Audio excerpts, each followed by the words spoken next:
Our world today seems to be in total upheaval. Many people are wondering if, in fact, we have not reached the biblical end times. But how can we know? Are we simply to be spectators to these events? Or have we been given information, messages that offer hope, or even help avoid these disasters?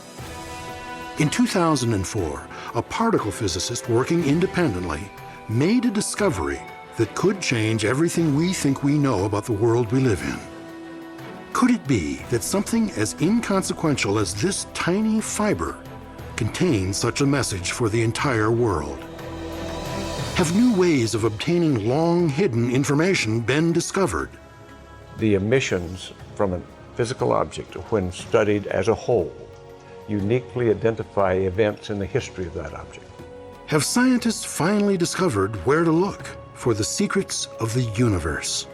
And we have a piece of cloth, and it leads us to a mysterious gate which opens for us, and it lets us to see a completely different world, an extraordinary world with extraordinary laws. What is this mysterious gateway? And what are these extraordinary laws that are only now being discovered? Could it be that time, space, and energy interact in a way never before predicted? Physicists are always trying to find unifying principles. Is there a unifying principle of the very, very large relativity and the very, very small quantum physics, which if we could see what that principle was, we could explain everything? Has that principle been discovered? Is modern science now beginning to decode messages that might even be coming from another dimension? Is there something on the scientific horizon that suggests we have finally been given the secrets of life itself, perhaps even eternal life? There's something which produces the order of the universe. Now the big problem is we don't quite know what that something is. So even though I talk like we do, believe me folks, there's a big mystery still out there waiting to be discovered. The nature of time, the creation of the universe, and perhaps even a link to another dimension. Can these great riddles of the universe be solved through the lens of the ancient past? In the next hour, you will stand at the threshold of today's most stunning scientific discoveries. Images never before seen will reach out from the dust of antiquity and touch your life today in ways you never thought possible. In a moment, scholars, scientists, and historians all come together in an amazing and unflinching investigation into the fabric of time. In a world where children grow up playing with computers and calculus is frequently part of the high school curriculum, many of the scientific mysteries of the past are today commonplace knowledge. Yet even the world's leading scientists would agree that when it comes to understanding the universe we live in and the physical laws that we think govern it, only a very few of the threads that make up this vast tapestry have been untangled. But these few threads are endlessly intriguing. Einstein's theory of relativity, quantum mechanics, particle physics, all taunt us with the notion that perhaps we can know the unknowable. Yet these studies have only begun to reveal the intricate interweaving of forces that make up the universe. Is it possible these lofty scientific pursuits are being advanced exponentially by the information contained in one ancient, earthly, hand-woven piece of cloth? Some scientists say yes. But in order to understand how that could be, we must first understand the secrets these scientists are trying to uncover. The basic ideas behind quantum physics and relativity are really quite simple. The laws of physics are the same for all observers, regardless of where they are and how fast they're going. The universe that this model leads us to is an intelligent, self-organizing, creative, learning, trial and error, participatory, interactive, non-locally interconnected evolutionary system. That's what it's all about. That may seem simple enough to the scientists, but how can an awareness of these concepts help us understand the meaning of why we're here and where we're going? Is there some deeper understanding that can be gained through all of this scientific study? Why do we care about quantum physics and relativity so much? Well, basically, they're really very beautiful theories. But if that's all they were, we wouldn't care very much at all. What we feel, though, is that they're gateways. They're leading us into new ways of understanding the universe, and that we care about very much. I sincerely think that through these studies, we will come upon a completely new structure of physics, maybe even a completely different world. Science has discovered the basic structure of the entire universe by studying the tiniest possible things. And they did it with the largest scientific instruments ever built. One such instrument is 16 miles long, fills a mountain, and searches for particles 1 trillion times smaller than a human hair. But why? Why search for the tiniest of tiny particles? It's been known for a long time that all physical matter emits and reabsorbs particles of energy. Over 100 years ago, Max Planck named these emissions quanta, or quantum singularly, and they have been the study of particle physics for over 100 years. And if you analyze all the emissions from any physical object, that's called a quantum hologram. We now understand that all physical objects have a quantum hologram. That study has produced a set of laws that scientists call the Standard Model. This is the theory that summarizes the scientists' current understanding of elementary particles and the fundamental forces of nature. In fact, what's going on in the Standard Model of particle physics is extremely mind-bending and paradoxical. For example, the Standard Model says that there are inside of the nucleus invisible particles, particles we never see on their own, called quarks. And no one has ever seen a single quark. In spite of the fact that we've achieved a lot of success in physics, there's still a lot of mystery here yet to be discovered. But assuming all of this is true, where can we begin to look for a meaningful example of what all of this means to you and me? Is it all just some cosmic Rubik's Cube for scientists to play with? Or is it possible there is a broader purpose, ancient information perhaps, that is even more relevant today? In the late 1970s, scientists developed a computer program that allowed NASA technicians to read the terrain characteristics of distant planets derived from two-dimensional satellite photographs. But the developers of this amazing device were in for a shock when they were asked to analyze a photograph of something most of them had never even heard of. Actually, what they were looking at was a two-dimensional photograph of a two-dimensional artifact. But to everyone's amazement, from somewhere there emerged three-dimensional information. To these practical scientists, it was as if they were looking at something from another planet. None of them had ever seen anything like this before. A photograph of an ancient cloth had brought the scientists face to face with the impossible. Three-dimensional information was being discovered where it couldn't possibly exist. Suddenly, a broad range of scientists took a professional interest in what had been, for those who were even aware of it, nothing more than a mild curiosity. But for one particle physicist, this tiny fiber generated the most excitement. It is a single thread from that same cloth, and resting on its surface is the hint of an image that is barely visible. Could it be that somewhere in the origins of this image lay the secrets of the universe?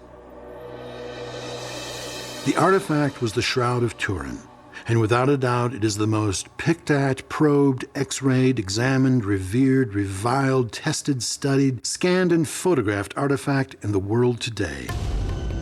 For those who are unfamiliar with this particular piece of cloth, it has long been revered as the object described in the Gospel according to John, chapter 20, verses 6 and 7.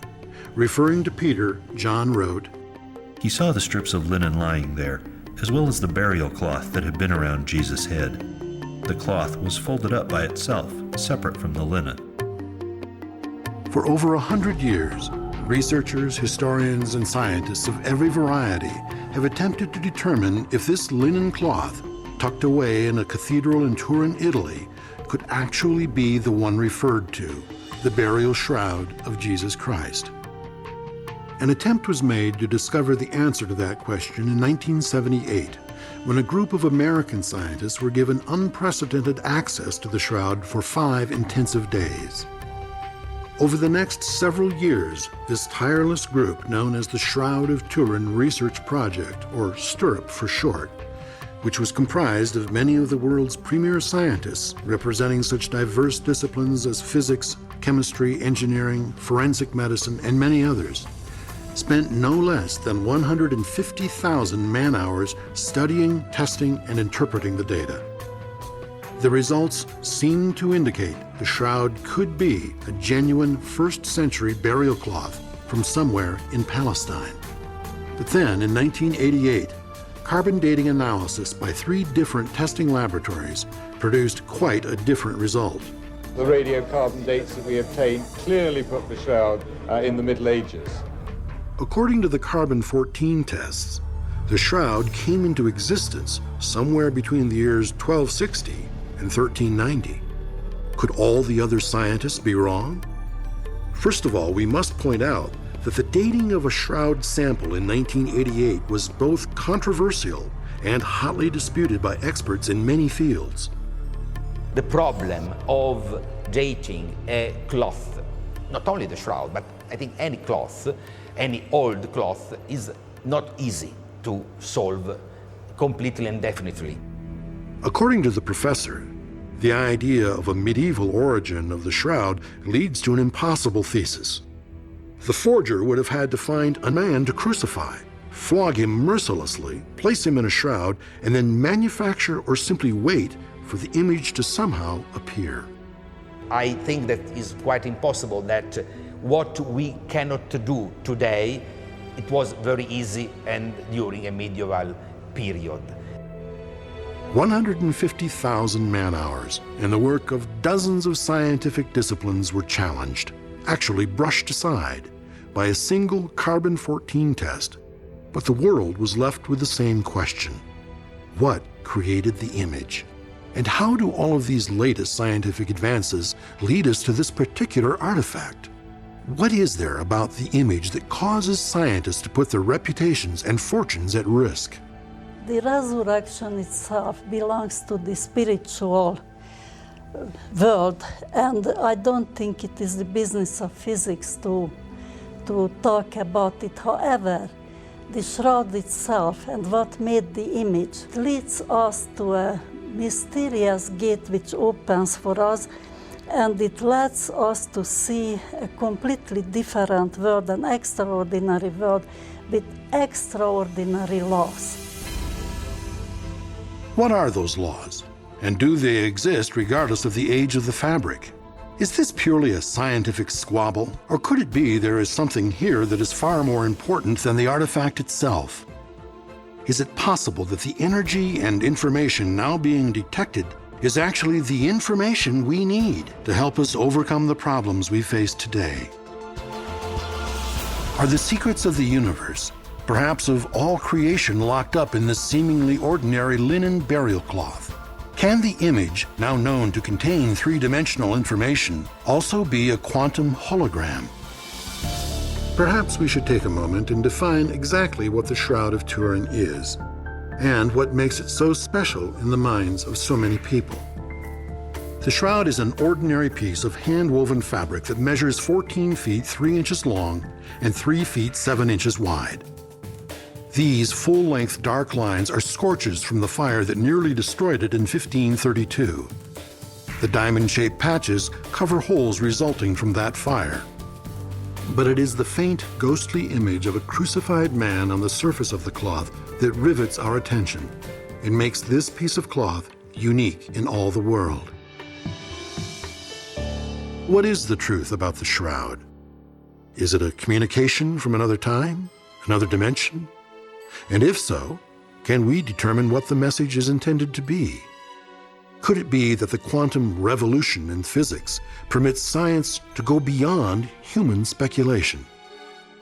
According to some physicists, the world is even more extraordinary than we thought.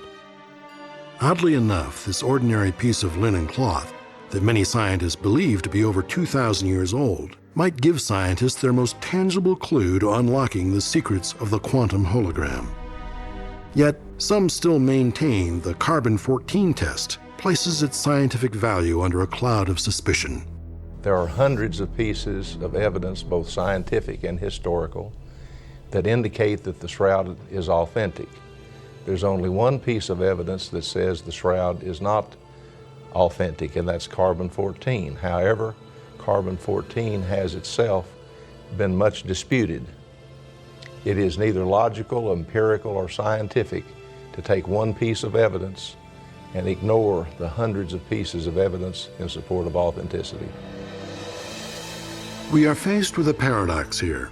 All of the scientific analysis seems to place the cloth in Jerusalem in the 1st century. But the carbon-14 test makes the shroud unequivocally a 13th century relic. What if both analyses are correct?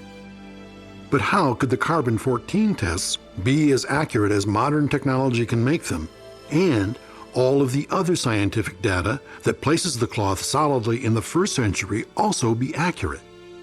That possibility was suggested at the Sindone 2000 Worldwide Congress in Oviedo, Italy. Authors M. Sue Benford and Joseph Moreno posited the notion that a 16th century invisible patch had skewed the 1988 carbon-14 test on the sample taken from the Shroud of Turin. Their idea was backed by what seemed to be solid historical research, but the whole notion was immediately rejected as being technically impossible. At this point, another scientist, one of the original Stirp team, became interested. Like others who had closely examined the shroud, he too was very skeptical of the whole idea of reweaving. The late Raymond Rogers set himself the task of discovering whether or not scientific analysis could resolve the issue once and for all. Rogers obtained samples of the shroud immediately adjacent to the area used in the carbon-14 test. These were provided by Gilbert Reyes, the man who had originally removed them. In an interview unveiled at the 2005 Dallas Symposium on the Shroud, Rogers told the interviewer, "This is just about the last straw. I've got the samples that can shoot that full of holes." So I got out the Ross samples and I got out some of the shroud samples, and I went to work again. And lo and behold, in less than an hour, I knew that the Ross sample was totally different in chemical composition than the main part of the shroud. And then the shocker that really shook me up in looking at the Ross threads, I hit this one that was an end-to-end splice. And that's exactly the sort of thing that Benford and Moreno were talking about in this invisible reweaving.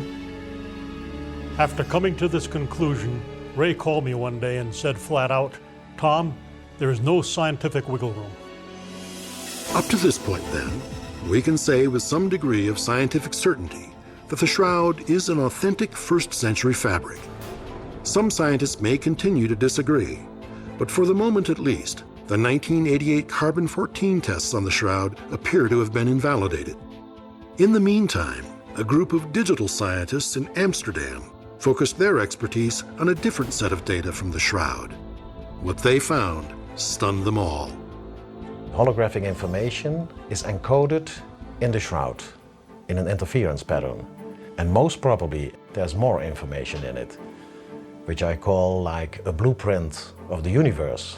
Maybe an opening to a new science. You come in an unknown land. You don't have a GPS, you don't have a map. It's completely new. You have to reinvent science. And I think that is one of the things that the shroud is all about. But even if we are to accept the shroud as a genuine 1st century fabric, that's only one piece of the puzzle. Validating the age of the fabric is important, but the work being done in Holland promises even more exciting revelations. If the fabric has been proven to be a genuine 1st century material, could it be there is supporting evidence to suggest this very fabric might in fact be the actual burial shroud of Jesus Christ? Have these scientists discovered something in the image itself that places this piece of cloth in a tomb near Golgotha? Which brings us to the next, and so far unanswered question. How did the image get there? There can be no doubt that the Shroud of Turin has been venerated for hundreds of years by the faithful as the cloth or sheet that covered the body of the crucified Christ. Nor can there be any doubt that the shroud exists. It has been touched, handled, photographed, and examined in every way imaginable.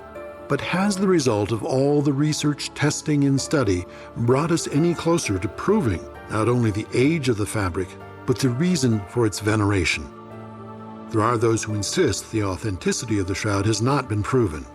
What's more, they contend the idea that it once wrapped the crucified body of the historic Jesus can indeed never be proven. Recently, others have challenged that assumption, and the search for historic and scientific evidence that might corroborate the authenticity of the shroud goes on. And even Cardinal Severino Paletto, the papal custodian of the Holy Shroud at the cathedral in Turin, finds the search fascinating. My attitude towards science is one of great respect. And scientists, many scientists in the world study the shroud and carry out research, and they see what can be discovered step by step as studies proceed. And if science in the future offers us well-founded and incontrovertible elements, we will always be delighted. Pope John Paul II said that it was not the task of the Church, but of the historians and scientists to define whether it is authentic or not. For a significant number of researchers, at least some answers could very well be found in a cathedral in Oviedo, Spain. In chapter 20 of the fourth Gospel, we read how the two disciples, the beloved disciple and Peter, ran to the tomb on Easter morning, having heard that the tomb was empty. Now, there's been all kinds of speculation as to the position of the cloths, how they saw them. But really, that's unnecessary. The original Greek text is really quite clear on that. And the other disciple ran more quickly than Peter, and came first to the tomb, and stooping, sees lying the sheets.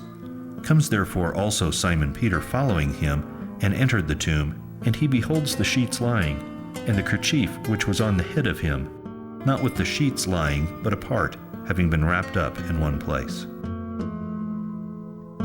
What the researchers and scientists are hoping to establish is some of what modern jurists call corroborative evidence. Does the kerchief in Spain somehow match up with the shroud in Italy? Interestingly enough, the scientific studies that have been done on the sudarium do in fact support the findings of the shroud researchers. For example, modern investigative techniques permit the bloodstains on the sudarium to be superimposed over those on the shroud. The result is astonishing. The stains coincide in the three main things. First of all, the blood group, AB. Second, stains corresponding to the back of the head are blood that was shed in life. There are many little stains. They were caused by some kind of sharp object that had penetrated the skin. By overlaying images of the two cloths, the blood stains, the actual shape of the stains does coincide, which leads to another medical conclusion. These two cloths were used on the same corpse. It's a purely scientific conclusion. Now, if it covered the same corpse as the Shroud of Turin, well, obviously the shroud is at least as old as the sudarium. But setting aside the obvious similarities, there is one very important difference. Unlike the history of the shroud, the history of the sudarium is undisputed. And by firmly and scientifically establishing a direct correlation between the two artifacts, their value to the new quantum physics is inestimable. The modern controversy, however, didn't really begin until 1898, when a gifted Italian photographer, Secondo Pia, was given unprecedented permission by the King of Italy to photograph the shroud. What he caught on his two glass photographic plates stunned the world. The image on the cloth itself, the faint, almost ghost-like markings on the fabric, actually appeared in reverse. A positive image came up on what should have been a photographic negative. For the first time in history, the likeness could be seen in full majestic detail. and the correlation between the image and the biblical description of the crucifixion was breathtaking and unmistakable. Skeptics and critics immediately began to cry foul. The very fact that the image so closely resembled the biblical description was, they said, proof that it was a forgery. Yet the image is so striking, so vivid, that a modern forensic analysis is possible. Dr. Robert Buckland, a former coroner and forensic pathologist for Los Angeles County, is well acquainted with the signs of violent death. This is the body of a 5-foot, 11-inch Caucasian male weighing about 170 pounds. On the head, there are blood flows from numerous puncture wounds on the front, back, and top of the head. There's a swelling over one cheek, consistent with a beating. The right wrist is covered by the left hand, but there's a puncture wound in the left wrist, consistent with a crucifixion injury. The classical, artistic, and legendary portrayal of nails through the palms is incorrect, because the structures in the hand are too fragile to hold up the weight of a man of this size without tearing free. There are streams of blood running down both forearms, originating in the wrist areas and controlled by gravity, so that blood flows toward the elbows with the arms elevated and outstretched. On the back, there are more than 100 lesions which appear to be scourge or whip marks. Historians have indicated that the Romans used a whip called a flagrum. This implement had 2 or 3 thongs, and at their ends were pieces of metal or bone which looked like small dumbbells. Here you can see how those end pieces from a Roman flagrum fit precisely into the scourge lesions on the body. Here on the front of the body is a large blood stain resulting from puncture of the chest by an instrument like a lance or a spear. This weapon penetrated the thoracic cavity through the pleural spaces and into the heart. Later, after the corpse was removed from the cross and turned, blood dribbled out of the chest wound and puddled along the small of the back.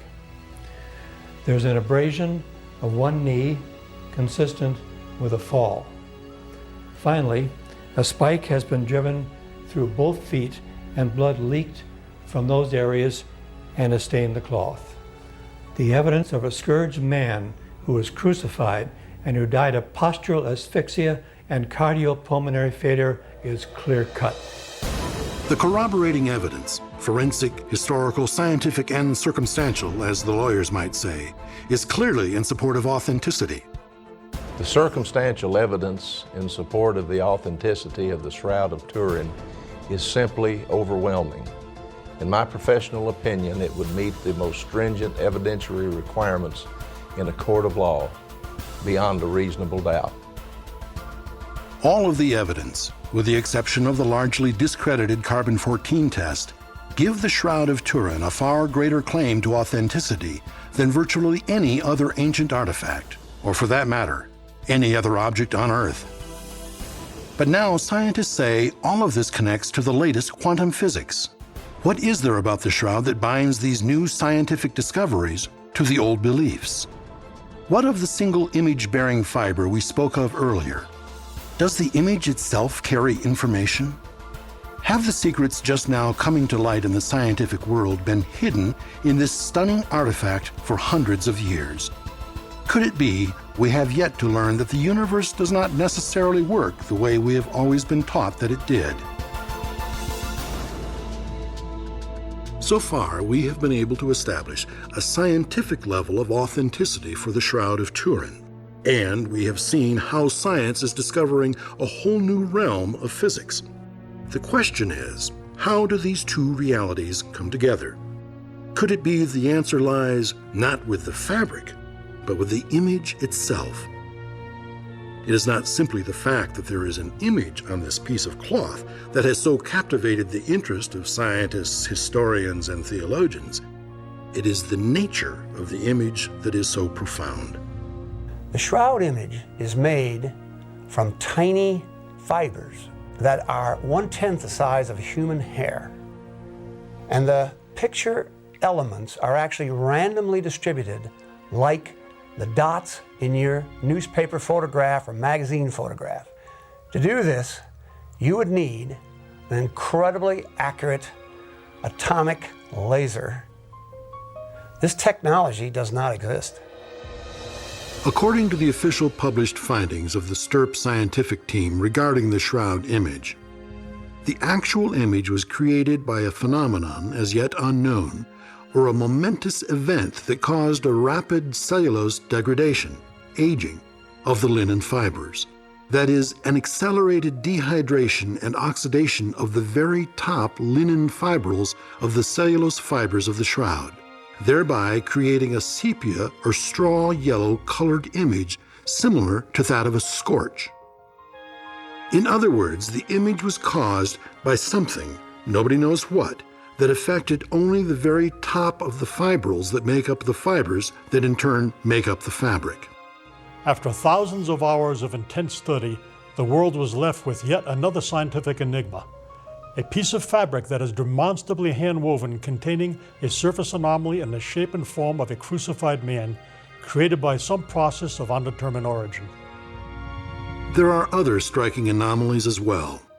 For example, it has long been known that in addition to the explicit detail of the body image, there are also other images that were somehow transmitted onto the fabric, specifically the image of flowers. I first noticed the image of flowers on the shroud in 1985. And when I found what they looked like, then I began looking more closely and found that there were large numbers of these. I went and got the botany books of Israel and spent the next 4 years trying to identify these flower images. And by that time, I had identified these, but I wanted a confirmation. And so on a trip to Israel in 1995, I contacted Professor Avinoam Danin, the world's authority on the flowers of Israel, and took some of our photographs out there. When I handed the photograph that I'd first spotted the flowers on to him without indicating what we'd actually found, he looked at it for about 15 seconds and said, "Those are the flowers of Jerusalem." He immediately knew that this was a unique finding. But once it was discovered that there were other images on the shroud, Dr. Wanger began looking closer and found that there were small coins on each eye. What significance could that possibly have? Dr. Alan Wanger, in his book, The Shroud of Turin, Adventure and Discovery, points out that not only are they there, they present distinct and profound clues as to the date and origin of the image. Father Francis Philus was professor of the theology as well as a scientist who investigated the Shroud of Turin, as well as a photographer. He was working with a group of researchers who were attempting to identify what the projections over the eyes were, thinking they might be coins. And Dr. Philus had enlargement made of the excellent photographs he had of the shroud and noticed a patterning over the right eye. On enlargement of this, he noticed that there were letters which he interpreted as UCAI and something that looked like a shepherd's crook. This is typical of the lepton or the widow's mite struck by Pontius Pilate in the years 29 AD to 33. We can identify the images of them, and so we can identify the particular coin and know the origin as well as the date, which both of them are, that we identify are struck in 29 AD. So this dates the shroud back to the 1st century. It also localizes it to Israel, since these coins are just the widow's mites or the common penny of the time, and certainly would not circulate either outside of Israel or not very long after the reign of Tiberius Caesar, to which they were dedicated. But how could an image containing so much information have been formed? There are those who believe the image could only have been formed by a burst of some sort of radiation. But the simple fact is, nothing like the shroud image has ever been found or reproduced. But that's only the beginning of the astounding information to be gleaned from this amazing image. In spite of skeptics and setbacks, scientists continue their search. And Dame Isabel Pitzik, a particle physicist, believes the shroud has brought science to the threshold of a whole new understanding of physics. While dealing with the position of the body within the cloth, she discovered one of those mysterious properties that cannot be, yet somehow is. an interface that divides the image transport into two hermetically separate yet simultaneous actions and forces, causing the shroud to be taut and parallel on both sides, creating a true event horizon. In general relativity, we have found that there are certain things called black holes. Now, the surface of a black hole is called an event horizon. And it's called that because right at that surface, the laws of physics seem to change character drastically. When you look at the image of the shroud, the two bodies next to each other, you feel that it's a flat image. But if you create, for instance, a three-dimensional object, as I did, the real body, then you realize that there is a strange dividing element, an interface, from which the image is projected up and the image is projected down. The muscles of the body are absolutely not crushed against the stone of the tomb. They are perfect. It means that the body is hovering between the two sides of the shroud. What does that mean? That there is absolutely no gravity. Other strange things you discover that the image is absolutely undistorted. Now, if you imagine that the cloth was wrinkled, tied, wrapped around the body, and all of a sudden you see a perfect image, which is impossible unless the shroud was made absolutely taut, rigidly taut. Everybody thinks that the tomb signifies death. Not at all, the exact opposite. The shroud and the tomb signifies an unbelievable beginning, because in the depth of the collapsed event horizon, there is something which science knows as singularity. This is exactly what started the universe in the Big Bang. We have nothing less in the tomb of Christ than the beginning of a new universe. For centuries, the shroud has been viewed and analyzed as a record of a death, the end of the physical being.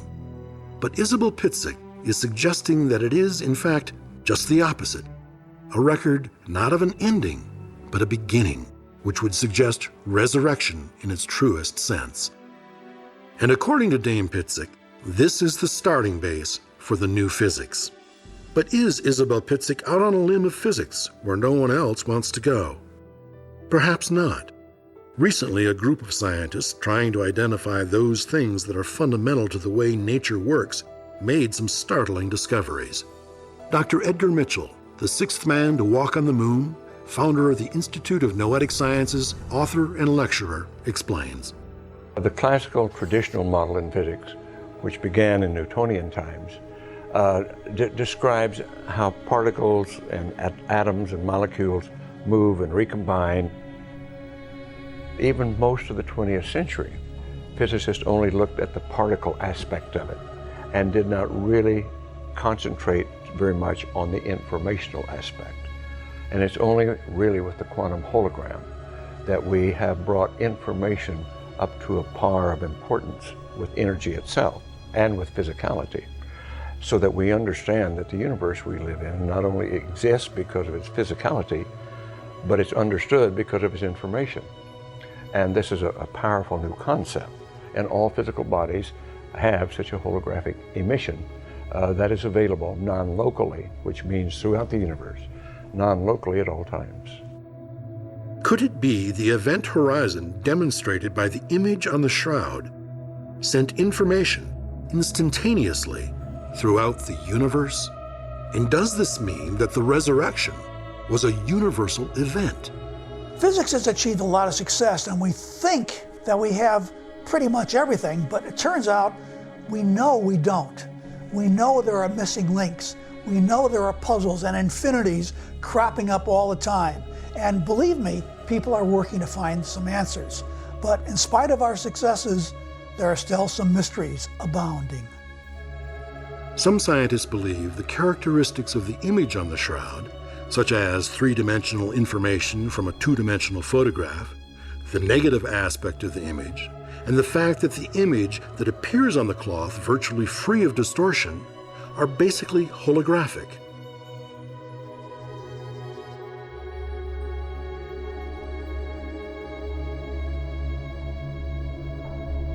The quantum hologram is merely a method of describing the total emissions from an object. Very much like if you look at your fingertip and you look at one of the little swirls on your fingertip, it doesn't tell you very much about you. But if you look at the swirls on all 10 fingers all at once, that's your fingerprint, and it uniquely defines you and identifies you. The same thing with the quantum hologram. The emissions from a physical object, when studied as a whole, uniquely identify events in the history of that object. Could it be that events in the history of the Shroud of Turin are still there for us to discover, decipher, and understand? If the essence of physical law is informational, then perhaps the image on the shroud has given us not only a record of the resurrection, but a description of creation as well. Could it be that instead of science proving the shroud is authentic, the image on the shroud is proving the accuracy of the science? In the quest for scientific authenticity, has the miraculous meaning of the shroud been rediscovered? What would it mean to the world if scientific research and the faith of generations could join hands in perfect harmony? Up to this point, the evidence seems to indicate that the 1988 carbon dating of a small piece of the shroud fabric was at best compromised and at worst completely useless. In addition to which, compelling corroborative evidence has been examined that places the shroud and the Sudarium of Oviedo on the same body. Ongoing research, meanwhile, has uncovered a number of other scientific anomalies that place the shroud squarely over the body of Jesus Christ at the time of his resurrection early in the 1st century, and at the same time, squarely at the center of a 21st century scientific paradigm that suggests a new understanding of our place in the universe and how it all began. We have also seen that scientists are now coming to grips with a whole new basis of physics, fundamental to the way nature works. In one of the most exciting discoveries to date, Dr. Petrus Soons points out that there is more, perhaps much more, to this piece of fabric than meets the eye, even peering through a microscope. In 1931, Giuseppe Henri, a professional photographer, was commissioned to make a photographic record of the shroud in connection with a royal event, which meant many photographs would be taken. Dr. Soons reasoned that if the negatives of these photos also contained three-dimensional information, a full hologram of the image might be possible. I contacted Dr. Alan Wenger and his wife Mary because I knew that he was in the possession of second and third generation copies of the negatives of the photographs that were made in 1931 by Dr. Henriet, a professional photographer. He made available these negatives to me, and I brought them to Holland, and in cooperation with the Dutch Holographic Laboratory, we digitalized them. And if a professional looks at negatives, he can see how much information is in it. So we estimated that it would be about 200 to 300 megabyte. But it proved to be that most of the negatives had information up to 1 gigabyte, which means 4 times the informations that we estimated. There could be still hidden in these digitalized files a lot of information that we still don't know about. At first glance, we might think that negatives of photographs taken some 75 years ago would be less likely to yield usable data than modern photographs. But you have to remember that the techniques used back then required much longer exposure times and more light, which means there is very likely much more information on the 1931 Henri negatives than on any of the more modern photographs. Dr. Soons took the negatives to a holographic science laboratory in Amsterdam to see if they would be willing to test his theory. So when I came there with my photographs and told them there was 3D information in it, they were very skeptical about it. Because normally you don't make a hologram of a photograph. Then they started experimenting, and they found out that they could make a hologram of this material. To correctly view these specially processed images of the holograms, please use your 3D glasses. It is very important to notice also that we didn't change any data, so all the information that is in the digitalized files is also in the holograms. What we did in the laboratory is we checked the whole shroud for existing 3D information. The only 3D information that we have found was in the image of the body. All the rest that, for example, Dr. Alan Wenger has discovered, for example, the flower images, that was a different imaging process. So basically you talk about 3 different imaging processing in the shroud. That is the blood, which was direct contact. The second was what Dr. Alan Wenger has found, for example, the flowers. That could have been corona discharge, but it was a completely different process than the image formation of the body itself. It's important to realize that no other two-dimensional image in existence has been shown to contain three-dimensional holographic information. The whole body holograms gave us the possibility to see the image of the man on the shroud under angles that had never been seen before. We could confirm a couple of the findings, like, for example, the round little objects on top of the eyelids that have been interpreted as being coins. We cannot see inscriptions, but we can confirm that they are solid little objects. A point of controversy has always been the position of the legs, because you cannot see that very well on the photographs. On the hologram, of course, it shows extraordinarily well. The left leg was stretched, the foot was put in a diagonal position, fixed to the cross, and then the other foot, the right foot, was put straight in a vertical position on top of the other foot. That's why the leg is bended, and there was used one nail to nail both feet and fix them to the cross. The hologram provided yet another surprise for Dr. Soons and his associates, one they are only now beginning to explain. The most exciting things that we found in the hologram was under the beard, in the neck. It was known already that there was a white line, but nobody could ever say what that exactly meant and what it was. It's a solid object. It is in the form like something like an amulet that was put there. Now, after studying it for quite a while, I could figure out that there were letters on it, on top, sticking out a little bit.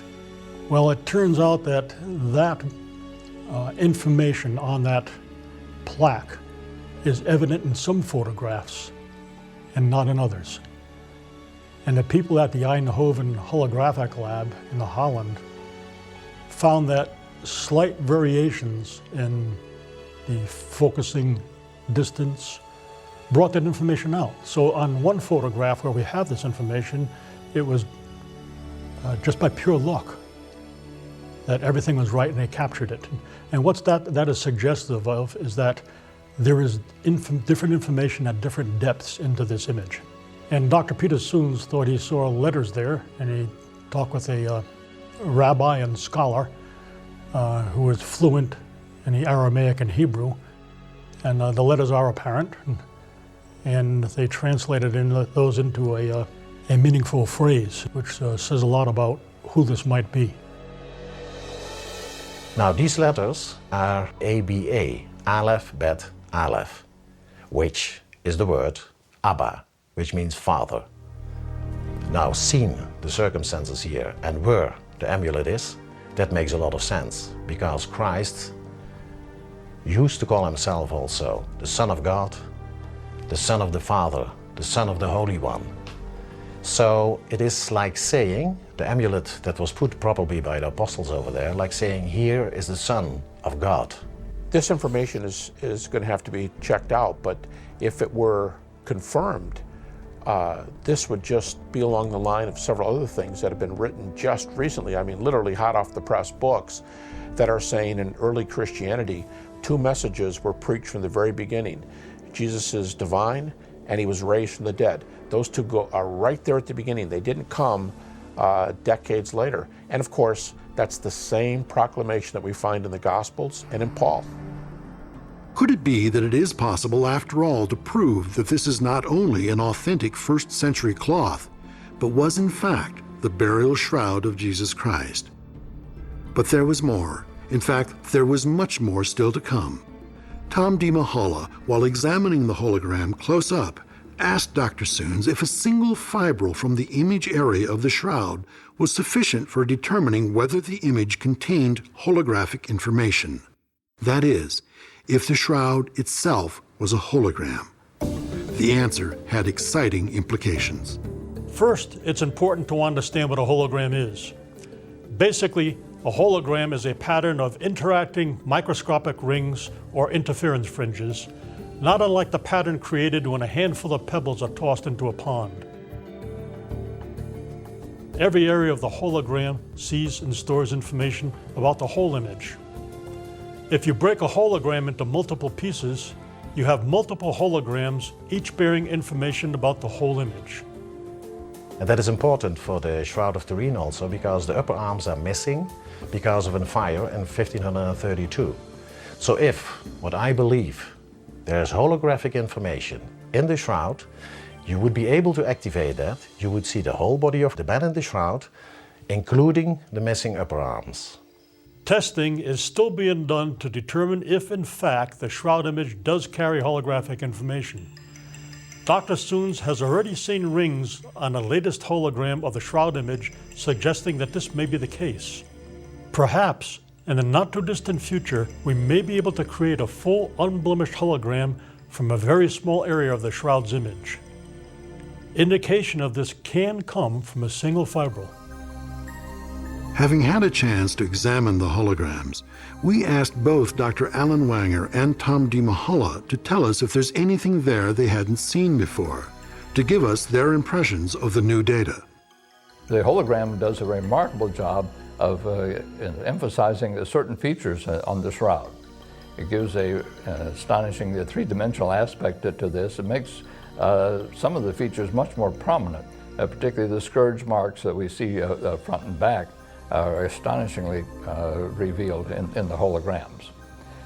Also, we see certain parts of the body, such as the toes, some of the hair, and actually we think that possibly one of the elbows on the holograms, which are not really that apparent on the regular photographs. The discovery of the plaque around the neck is particularly significant. And being able to identify and translate the letters into a meaningful phrase suggests not only who this person was, but who and what the people of that time believed him to be. Slowly but surely, science seems to be giving us the closest thing to literal proof of biblical history the world has ever seen. There are other things as well. For example, we can clearly see there is no distortion of the dorsal or backside image.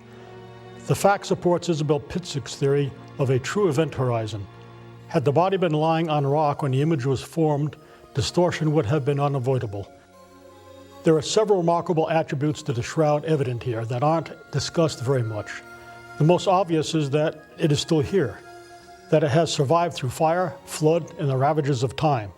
And even though it has presented the faithful and scientists alike with considerable challenges, it still has a message for all mankind. The more we work with it, the more we discover, and the more we come to realize that this could be a record of the literal resurrection of Jesus Christ. The shroud is the most astonishing object that's in existence, most intensely studied, and the one that has the most important information for we human beings. We have no question but this is Jesus of Nazareth, and we feel that the event, which occurred approximately 30 to 36 hours after death, with the body disappearing within the folded shroud, indicates that some unique event, which we call a resurrection, had taken place. Probably the most pivotal event in history, which is exemplified and witnessed by the shroud. At least as far as the Shroud of Turin is concerned, science, once thought to be the enemy of all things religious, now seems to be enjoying a new role as partner in uncovering the truth. But regardless of the scientific, archaeological, or theological determinations, people have come to their own conclusions about the shroud, what it is and where it came from, and the meaning it holds for them. At this point in time, it seems unlikely that carbon-14 tests or polarized light microscopes or any of the other so-called tests advanced by the skeptics will do much to change their conclusions. Probabilmente questo dono viene direttamente da Gesù. Probably this gift comes directly from Jesus, if we also want to say that it appeared at a certain moment of history. And meanwhile, we are not able to explain the origin of the image, which continues to be a great mystery. Un grande mistero. The shroud always remains an instrument of providence, given to the Church to announce in a rather more sensitive way, also in an exterior way, that great mystery of a love that could not be greater. But could it be that the image on the shroud is telling us there is something beyond death? Until modern times, science has not concerned itself too much with how we know what we know. It's based upon information, but science has not looked at the subjective experience, nor exactly how we perceive what we perceive. But this quantum holographic development and understanding is changing all of that. That helps us get a new handle on how information is utilized in living organisms, something we've never had before. The researchers and scientists continue to explore all possibilities, and the Shroud of Turin has apparently given the scientific world a whole new quantum paradigm to think about. This astonishing artifact has brought to light a whole new world of scientific and religious possibilities. Is the Shroud of Turin, in fact, a physical and scientific record of what has been regarded up until now as a purely spiritual event? The literal resurrection of Jesus Christ? Could it be, as Dame Pitzik suggests, the evidence of a new beginning and the threshold of a revolution in physics that can open the door to the meaning of the universe? Or does it suggest the existence of some unknown force still waiting to be explored? For 2 millennia, the mysterious image on this piece of cloth has comforted the faithful and puzzled the skeptic. Now, with hundreds of thousands of man-hours devoted to scientific analysis of the shroud, perhaps we can draw some conclusions. Since nothing even remotely approaching the image on the shroud has ever been found, it seems fair to suggest the image was intended to be a message to mankind. And if all of this is true, wouldn't that suggest the message of the shroud might simply be a message of hope? As each new scientific discovery enhances the meaning of the image of the shroud, it seems to be saying, look closer. I have given truth to the world. Bring it into the light. Could it be that the haunting beauty of the hologram is the final clue to the true identity of the man portrayed by the image on the Shroud of Turin?